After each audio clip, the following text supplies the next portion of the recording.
buenos días, Venezuela. Bienvenidos a su acostumbrado programa matutino. Este es Los Desayunos, el programa que prepara ANTV con mucho cariño para todos ustedes. Venezuela y Caracas sigue de fiesta porque ayer se conmemoró el 455 aniversario de la ciudad de los techos rojos, la capital en la que nació nuestro libertador Simón Bolívar, y seguimos celebrándolo. Queremos presentar de inmediato a nuestro invitado. Hoy nos acompaña Eduardo Rivero, ingeniero y además también docente e investigador de la Universidad Experimental de las Telecomunicaciones e Informática. Bienvenido, profesor.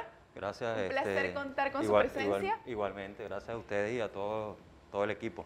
Nos gustaría contar con su comentario acerca de la celebración de Caracas. ¿Es usted caraqueño? Claro, bueno, primero con el permiso de todos para hacer uso de mi derecho de palabra. Bueno, Caracas, la hermosa, Caracas, la de Bolívar, la de los venezolanos, las venezolanas, 445 años de esa independencia, de esa firma, de esa acta que fue una de las primeras de la región, de Latinoamérica. Venezuela siempre ha estado a la vanguardia en todos los eventos sociales, de lucha, políticos, y eso nos brinda un carácter fundamental para la geopolítica, que es precisamente lo que vamos a conversar. Así es, felicidades Caracas, decía nuestro maquillador Carlos que solo la ciudad de Caracas, comparada con algunas damas, cumple tantos años y sigue siendo hermosa, radiante, sigue estando más vigente que nunca. Ya lo adelantó nuestro invitado del día de hoy, el ingeniero Eduardo Rivero. El tema del día de hoy es Venezuela en la multipolaridad, porque la geopolítica aborda la ubicación y el tratamiento multilateral que deben dar los países y el mundo a temas neurálgicos. Profe, sea usted quien por favor le comunique a nuestra audiencia la manera novedosa en la que ha estudiado el tema y qué decir, cómo se comporta la geopolítica actual. Sí, fíjense, bueno, ya lo hemos conversado varias veces, pero lo vamos a reiterar. La geopolítica la pudiéramos concebir como la ciencia que estudia los factores geográficos, de recursos naturales, ambientales, políticos, económicos y sociales, y la direccionalidad de una nación, de una nación con respecto al resto de naciones. Eso es más o menos como pudiéramos concebir la geopolítica. Y Venezuela, para que los venezolanos y las venezolanas estemos claros, hay que reiterarlo siempre, ha estado a la vanguardia siempre de esta ciencia, aunque esta ciencia nació durante la coyuntura de la Primera Guerra Mundial como ciencia oficial. Ya el libertador Simón Bolívar lo manejaba muy bien, manejaba criterios de estructuralismo y otros elementos teóricos y prácticos de 100 años antes de la creación. Ahí vemos un elemento de vanguardia, que 100 años antes de la creación de la ciencia geopolítica, ya Venezuela a través del libertador y los próceres, toda esa generación de independencia gigante y enorme, ya manejaba los criterios geopolíticos. Entonces, el pueblo lo tiene que conocer para que tenga una moral alta, porque precisamente la agresión externa, parte de la agresión externa, consta de tumbarnos la moral para poder hacer el trabajo más fácil en ese posicionamiento geopolítico. A veces se considera que las grandes decisiones políticas, económicas y financieras están alejadas del diarismo de cada uno de los ciudadanos, del valor de los alimentos que vamos a comprar probablemente en el mercado, del costo de la ropa que usamos, pero está muy distante esa percepción de la realidad, porque las grandes decisiones que toman los organismos multilaterales inciden sin duda alguna en la economía y en el bolsillo de cada uno de los ciudadanos. Por favor, profe,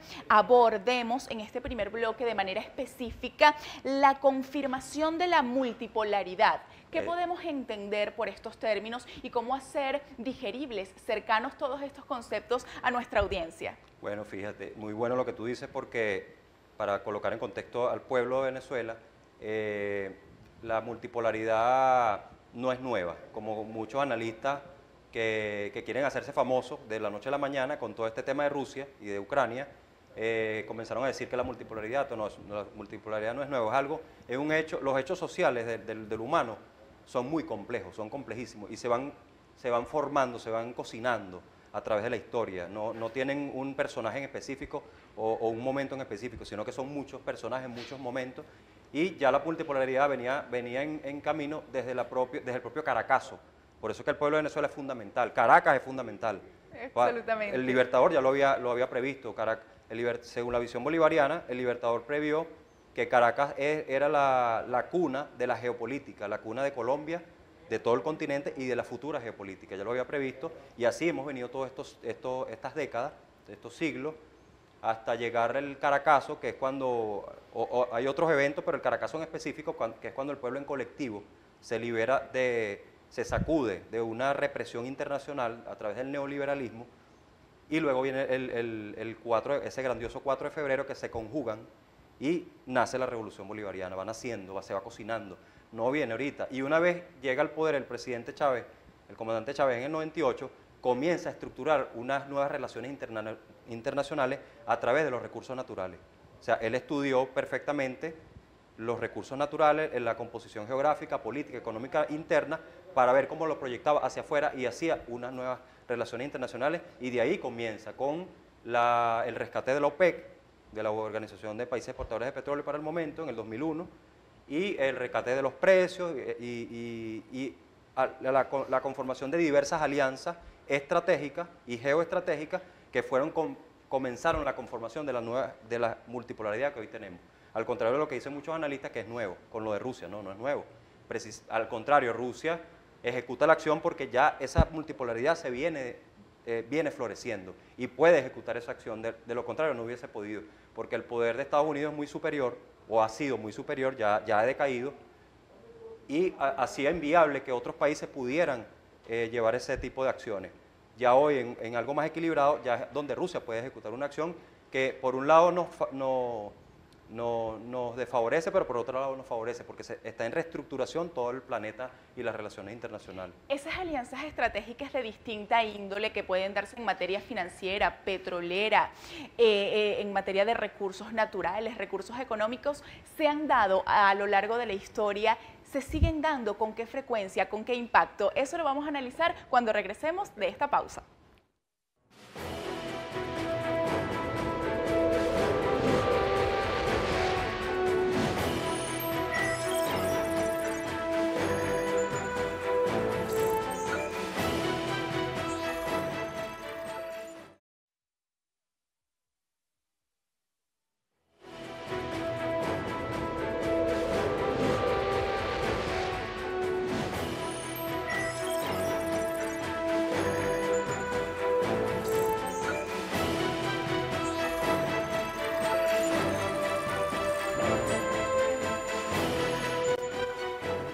Estamos de vuelta con su programa Los Desayunos, el día de hoy dedicado al análisis geopolítico, a la ubicación de Venezuela dentro de las decisiones de los organismos multilaterales. Nos acompaña el ingeniero Eduardo Rivero, docente e investigador de la Universidad Experimental de las Telecomunicaciones e Informática. Además, él es ingeniero informático y nos está poniendo al tanto, haciendo énfasis en esas grandes decisiones políticas, financieras y geopolíticas que nos ubican en lugares estratégicos. Dejamos, finalizando el primer bloque, al aire el tema de las alianzas estratégicas y comerciales en las cuales se ha visto involucrada Venezuela. No son nuevas. No. Se han dado a lo largo de la historia. Claro. Actualmente, ¿cuáles son las materias que abordan estas alianzas y con qué tanta frecuencia se dan? ¿Con la misma que durante la presidencia del comandante Chávez? Menos, más, analicemos. Sí, bueno, primero yo quería complementar lo que habías comentado en lo cotidiano, para que también el pueblo entienda que todo lo internacional no está aislado de lo nacional. En absoluto. Es una interrelación constante. Hay una película muy famosa que se la recomiendo que se llama El efecto mariposa, que un aleteo de una mariposa ya en otra parte del planeta puede causar un efecto acá, ¿no? Es muy buena la película para internalizar esa situación, ¿no? Entonces sí, totalmente. Eso se fue conformando por muchos factores políticos, económicos, internacionales. Para el año 89 estaba la Unión Soviética, estaba la bipolaridad, los dos grandes bloques de poder mundial, uno representado en el capitalismo occidente y uno representado en el socialismo Oriente y la Unión Soviética, y los países que no casualmente, hoy están dos actores involucrados como Ucrania y Rusia. En política eran países exsoviéticos. Nada es casualidad. Nada es casualidad. Entonces, primero lo que tenemos que ver es que en lo cotidiano todo afecta. Y lo vamos a ver ahorita en el siguiente punto, ¿no? Pero en el punto de que me planteas de las alianzas, de las cuales se ha visto involucrado nuestro país. ¿Cómo se ha involucrado? El propio presidente Maduro, el comandante Chávez lo fue proyectando, lo fue llevando, Una vez que fue presidente de la Asamblea Nacional, si no mal recuerdo, como en el año 2005, hacia acá, el presidente lo fue llevando primero como canciller, primero como vicepresidente, canciller, lo fue proyectando. Entonces fue una construcción conjunta del pueblo venezolano, primero que apoyaba a la gestión bolivariana y al gobierno bolivariano, llevó al comandante Chávez a la presidencia en el 98, luego fue apoyando todas sus políticas y sus estrategias con el referendo, la aprobación de una nueva constitución, que fue dándole todo un marco jurídico también a lo nacional, pero también a la estrategia internacional, basada en el bolivarianismo, que hoy tenemos en su mayor esplendor. Es la multipolaridad, pues. Es decir, ha sido creciente el camino de las alianzas. Y el presidente Maduro ha estado involucrado allí. Por eso es que tantos actores internacionales ya lo conocían. Y eso se ha ido incrementando progresivamente. Acabamos de ver una gira espectacular, es una gira histórica. La primera gira histórica fue la del comandante Chávez en el 2001, cuando va hacia Irak, a los países árabes, a rescatar a la OPEC. Se entrevista acá hasta con Hussein y otros presidentes líderes de los países árabes para rescatar a la OPEC. Esa fue la primera gira histórica. Después hubieron otras, incluyendo una de las últimas que hizo cuando regresó para la campaña del 7 de octubre, y posteriormente el presidente Maduro también ha hecho dos giras espectaculares, incluyendo esta última de manera estratégica, sorpresiva e histórica. Ingeniero, hago preciso su comentario a los países entre los cuales que están entre los que tienen mayores reservas de petróleo, para que abordemos y comuniquemos a nuestra audiencia sus consideraciones acerca de la crisis energética mundial. Claro, ahorita yo les traje un gráfico para que podamos verlo allí con más precisión.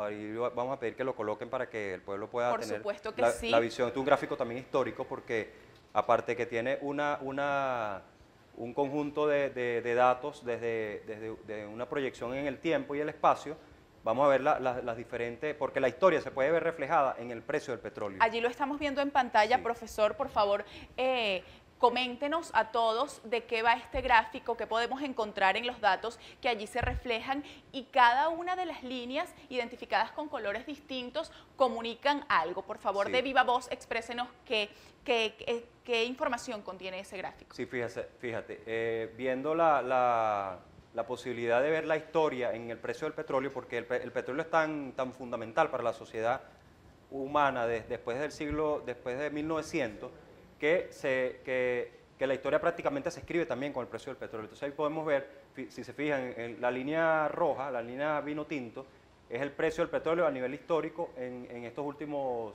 desde el año 97 hasta el 2022 prácticamente, que lo acabamos de actualizar. Es un trabajo que hemos hecho metódico, científico, con fundamentos muy consistentes, que me indican desde el 97, vean cómo viene la curva bajando. Allí podemos observar que se han venía en bajada en el 97 por cuando estaba gobernando la Cuarta República. Estaban gobernando Acción Democrática, COPEI y todos sus derivados, todo ese pacto de puntos fijos, seguían gobernando. Vean cómo el precio venía bajando.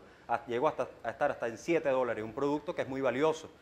No se justificaba que ese precio estuviera en $7. ¿Por qué? Porque lo estaban regalando. Quien realmente regalaba el precio del petróleo. Entonces ahí podemos ver, en ese escenario podemos ver, en ese punto podemos ver quién regalaba el precio quién regalaba la riqueza nacional, y cómo una vez el comandante Chávez llegó a la presidencia, comienza una recuperación del precio progresiva, $12, $15. Quedan en evidencia las características de esos espacios de tiempo en los que precisamente podemos observar la caída y el aumento de los precios del petróleo. ¿Cuál cree usted que son las características sociales o de decisiones políticas nacionales e internacionales que inciden en el aumento o en la variación, ya sea a la alza o a la caída del precio del petróleo? Sí, son muchos factores.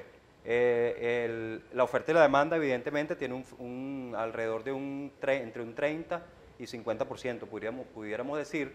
Ponme el gráfico ahí, por favor, para seguirlo describiendo. Vamos a pedirle, por favor, a nuestro equipo de producción que nos... Oferta y demanda, pero también eventos geopolíticos, guerras, conflictos, agresiones. Fíjense que tenemos. Fíjense, para comprender mejor el gráfico de manera resumida, bueno, la línea azul que tenemos allí son los precios de los productos en Venezuela desde esa época. Un estudio que se ha hecho por la profesora Pascualina Curcio, que fuimos viendo cómo lo que hicimos comparar el precio del petróleo con los precios de los productos para que pudiéramos identificar, y se logró hacer, en la línea amarilla que está casi en el centro. Allí lo observamos. La guerra económica contra Venezuela. En ese punto hay un punto de quiebre donde el precio del petróleo llega a un nivel y de repente se cae de manera constante. Eso es 2011, 2012, 2013, cae de manera constante. Esa es la guerra económica contra Venezuela. Queda evidenciado los resultados de precisamente las medidas económicas que se han tomado. Exacto. Hacia nuestro país. Muchísimas gracias por esta magistral explicación, profe, del gráfico. Vamos a una pausa y ya regresamos.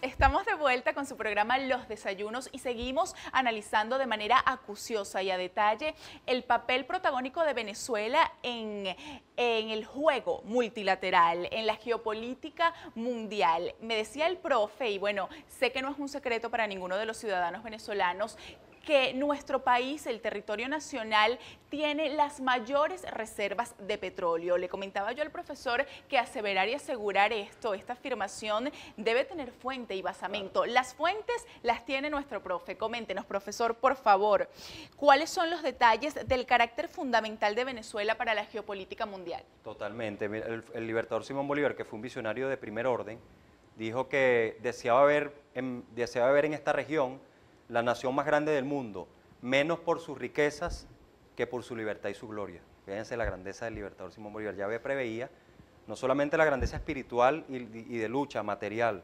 de vanguardia social, sino que también ya preveía los grandes recursos naturales que podían haber bajo tierra. De hecho, hizo un decreto el 23 de febrero de 1828, hizo el primer decreto de minas de la historia de la región. Lo hizo el libertador Simón Bolívar. Ese decreto lo pueden buscar. Dato curioso de importante para el mundo jurídico y los juristas de nuestro país. Exactamente, todo esto está relacionado con todo. Entonces, el libertador, siempre hemos estado a la vanguardia, como lo estuvo el comandante Chávez con la Revolución Bolivariana y como lo está hoy el presidente Nicolás Maduro en esas giras que ha hecho, geopolítica, y ha consolidado las relaciones internacionales para Venezuela. Entonces, respecto a lo que tú dices, ¿por qué un carácter fundamental para Venezuela? No solamente por las luchas históricas de independencia, de gloria, de estar a la vanguardia contra el imperialismo, contra la explotación, contra los imperios, sino que también tenemos los más grandes recursos y riquezas naturales. La pregunta y el cuestionamiento sano se diría popularmente, permítame, profesor, claro, como abogado del diablo, popularmente claro se dice, pero de manera acuciosa claro y como abogada, que no me alejo de serlo porque lo soy. ¿Cuáles son las fuentes que nos permiten asegurar que Venezuela es el país con las mayores reservas de petróleo? ¿Quién lo dice? Bueno, existen varias fuentes, todas las organizaciones internacionales ya asumen que Venezuela es la mayor reserva de petróleo del mundo desde ya varios años, desde 2002, 2003, 2004, no casualmente desde la llegada de la Revolución Bolivariana, que comienza a reivindicar al pueblo. Lo comienza a reivindicar en lo social, en lo político, pero también en sus riquezas naturales, que es fundamental para la construcción del resto de cosas. Entonces tenemos uno de los organismos más autorizados, como lo es el Servicio Geológico de los Estados Unidos, que es uno de los que afirma más contundentemente, y lo pueden buscar en su portal oficial, Servicio Geológico de los Estados Unidos, las riquezas naturales que contiene cada país, y ahí aparece Venezuela en una sección con toda su riqueza y el petróleo, por supuesto. También para nosotros, más que todo, utilizamos, porque somos parte de ese organismo, la OPEC, Organización de Países Exportadores de Petróleo, en su boletín anual o su boletín mensual. Siempre nos va diciendo qué cantidad de reservas se van consiguiendo, cuál es el acumulado, etc. Y bueno, otras organizaciones como la Agencia Internacional de Energía,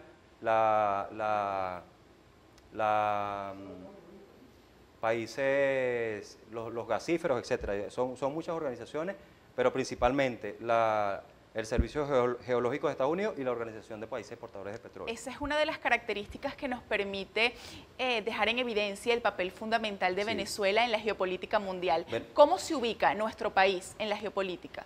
Venezuela tiene 303.868 millones de barriles de petróleo certificados. Fíjense, si vamos al gráfico nuevamente, vamos a ver allí. ¿Cómo no? Por favor. Venezuela está posicionado, siempre ha estado posicionado en el centro de la geopolítica. Lo confirmó Libertador desde la independencia, cuando planteó que Caracas tenía que ser el centro del continente y se llegó hasta el Congreso Anfictiónico de Panamá como centro del continente. Allí tenemos el gráfico, profe. Tenemos, fíjense, llegando a 2003, fíjense, y pasando 2003, vemos que comienza un ascenso en el precio de manera vertiginosa, ¿no?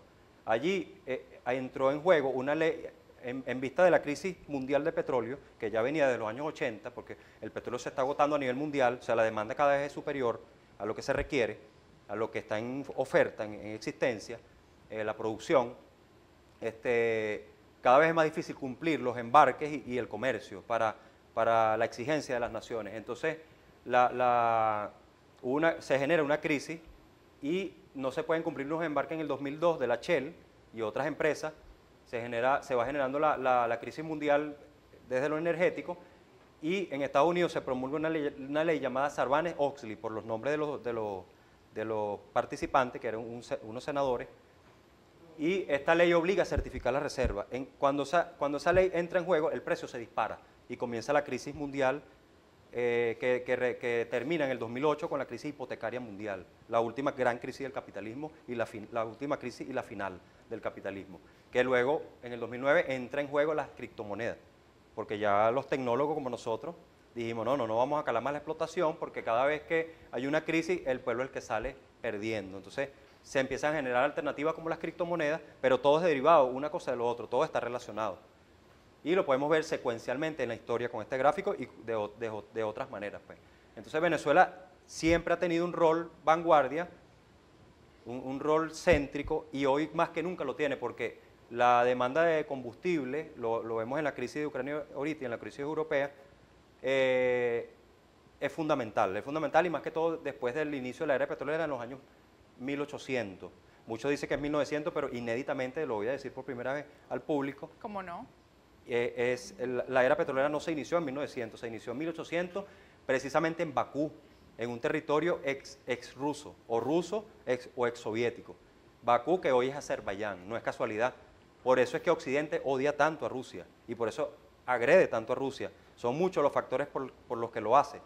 El factor social propio que tienen los orientales, los rusos, ese es uno de los factores, pero otros los factores que tienen grandes riquezas históricas y han sido vanguardia también, como el lanzamiento al espacio de los humanos, los primeros cohetes espaciales, el primer celular fue creado en la Unión Soviética, el mayor nivel de profesionales fue también en la Unión Soviética, las mayores leyes para las mujeres en igualdad de género también fue en la Unión Soviética, todo eso fue vanguardia en la Unión Soviética y hoy en Venezuela. Entonces Venezuela, una vez el comandante Chávez llega, se alía con Rusia, con China, de manera muy espectacular, y va conformando toda esa multipolaridad que hoy tenemos. De manera visionaria. Visionaria.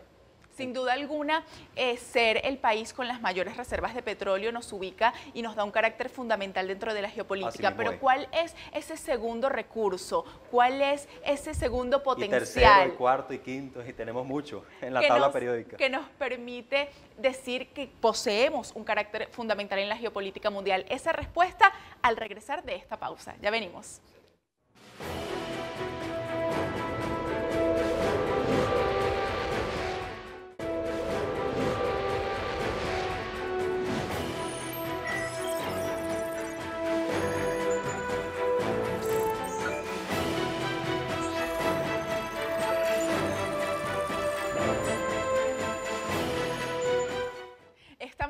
En este cuarto y último bloque de su programa matutino Los Desayunos, hoy dedicado al análisis acucioso en materia política, financiera y cómo se ubica nuestro país y nuestro territorio en la geopolítica mundial. Dejamos una pregunta al aire, profe, queremos su respuesta. Sí, bueno, Venezuela está bendita, el pueblo hay que reafirmárselo para que levante la moral, porque a veces nos desmoralizamos porque, bueno, no tenemos un buen salario, es verdad, cierto, deberíamos tener mejores condiciones, pero estamos en un escenario internacional donde nos agreden para quitarnos precisamente todas esas grandes riquezas. Y lo primero para poder salir victoriosos es tener conciencia. Sin conciencia no pudiéramos avanzar más. ¿Por qué? Porque con la conciencia vamos a buscar mantener la soberanía sobre esos recursos, o sea, patria, tener patria. Y después que tengamos patria y tengamos conciencia, vamos a poder desarrollarla, o sea, hacerla productiva, sacar esas riquezas para poder luego redistribuir la riqueza. No hay otra manera, es con conciencia primero y con voluntad. Y bueno, después vienen los elementos materiales y todo lo demás. Entonces, bueno, Venezuela está tan bendita que no solamente tenemos petróleo, sino que tenemos oro, tenemos la mayor reserva de oro mundial, no de manera oficial, sino extraoficial, pero ya sabemos que la tenemos en el arco minero. Tú me preguntabas también en los entrecortes sobre el oro monetario, que son los lingotes de oro, que es totalmente estratégico.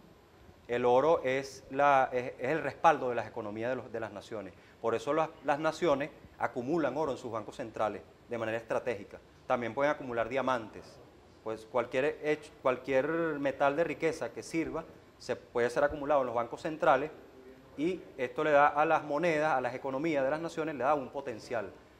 De ahí la visión estratégica de la revolución bolivariana en explotar esa riqueza que está en el arco minero, en las reservas naturales, que es la mayor del mundo, y llevarla como lingotes de oro al Banco Central para respaldar nuestra economía. Nada es fortuito, nada es así a lo loco como mucha gente piensa, sino que es parte de la estrategia y es parte de la geopolítica también, porque nos preparamos para un mundo donde en la nueva reestructuración que se está dando a través de la multipolaridad, Venezuela va a cumplir cada vez un rol más importante de negociación y de posicionamiento. Nos preparamos para ser, y desde hace ya algún tiempo somos ciudadanos del mundo. Por eso nos gustaría que usted le comunique a toda nuestra audiencia sus comentarios acerca de la ofensiva especial de Rusia y su impacto mundial, porque lo vemos como un país distante, ubicado en otro continente, pero lo que pasa allá redunda en el acontecer nacional. Exactamente, como dijimos sobre la película Efecto Mariposa. Lo que pasa en otras instancias, puede repercutir acá o en otros espacios, o viceversa, ¿no? Entonces, es importante el tema de Ucrania, porque si lo vemos desde el punto de vista histórico, ha sido parte de la Unión Soviética. De hecho, en Ucrania nace Rusia, porque se dan las primeras, son pueblos eslavos históricos, donde surge el Rus, ese germen ruso que se denominó el Rus. Nació en Ucrania, en los territorios de Ucrania, y de ahí viene todo ese carácter de esa región que está hacia el oriente y en parte de Europa central y oriental, ¿no? Entonces, Ucrania es la región más rica de toda Europa por sus riquezas naturales. De hecho, cuando era parte de la Unión Soviética en la Segunda Guerra Mundial, era el mayor productor de petróleo de la Unión Soviética, era la región con mayor producción de petróleo. Entonces, Occidente sabe todo esto y necesita apoderarse de todas esas riquezas. Lo mismo que con Venezuela, necesitan apoderarse de todas las riquezas venezolanas en petróleo y oro. También tenemos coltán, diamantes. Acá en Venezuela. Tenemos la mayor reserva de diamantes, la mayor reserva de coltán. El coltán es la industria del móvil. Todos los celulares se hacen con coltán, es el oro azul. Tenemos el oro negro, que es el petróleo. Tenemos el oro, que es la reserva más grande del mundo, el oro histórico, pues, que todos conocemos, el dorado. Tenemos el oro blanco, que se pudiera decir que es el thorium, la reserva más grande de thorium, que es con el que se desarrolla la energía nuclear más limpia del mundo. La reserva está en el arco minero. Entonces, todo esto lo tiene que conocer el pueblo venezolano de manera consistente para que primero levantemos la moral, tengamos conciencia, lo desarrollemos, lo defendamos y podamos desarrollarlo para una riqueza en conjunto para el país, pues. En cuanto al tema de Ucrania y Rusia, es vital decirlo en este momento porque hay una coyuntura, veníamos en una recuperación económica, que el presidente había tomado unas decisiones para recuperar el salario dignamente que en verdad nos corresponde, pero que no se ha podido, no porque no se quiera, sino por las condiciones internacionales que nos obligan a el bloqueo, las sanciones y otros elementos como la ineficiencia en los altos niveles, la ineficiencia en algunas instituciones, Se encaminan los esfuerzos para la dinamización de nuestra economía y precisamente que esto redunde en el bienestar de cada uno de los trabajadores venezolanos y de los ciudadanos. Venezuela y sus máximas autoridades, acompañadas sin duda alguna de cada uno de los trabajadores venezolanos, encaminan sus esfuerzos, porque si bien las grandes decisiones geopolíticas redundan en el bolsillo y en la economía de los ciudadanos,